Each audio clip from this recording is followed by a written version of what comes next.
Първият в България център от семеен тип за деца до 3 години беше официално открит от кмета на София Йорданка Фандъкова. Той се намира в квартал Княжево и представлява малък дом за отглеждане на 6 деца, а предимството му е, че им предоставя близка до семейната среда и индивидуални грижи.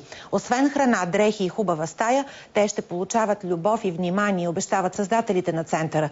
Доброто дело е реализирано от фондация Надежда за малките със средства на граждани и неправителствени организации. От следващата година Столична община обещава да поеме финансирането му.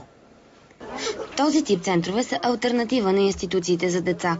Досега единственият вариант за най-малките изоставени дечица беше да бъдат настанявани в домове за медико-социални грижи.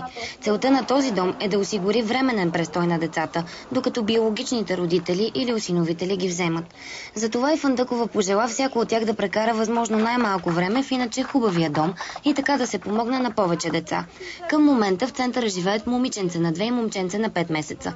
Общината ще даде средства за жилище на семейството на малката Габи и скоро тя ще се завърне при родителите си. Вече е помогнато на едно дете да се върне в истинския си дом.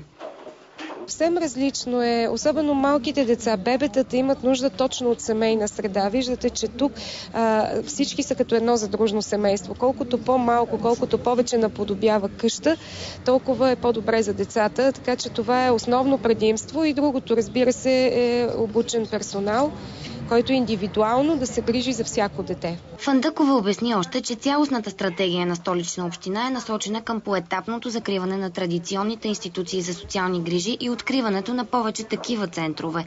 В София има още 2 дома от семейен тип, но за по-големи деца – в Люлин и Слатина.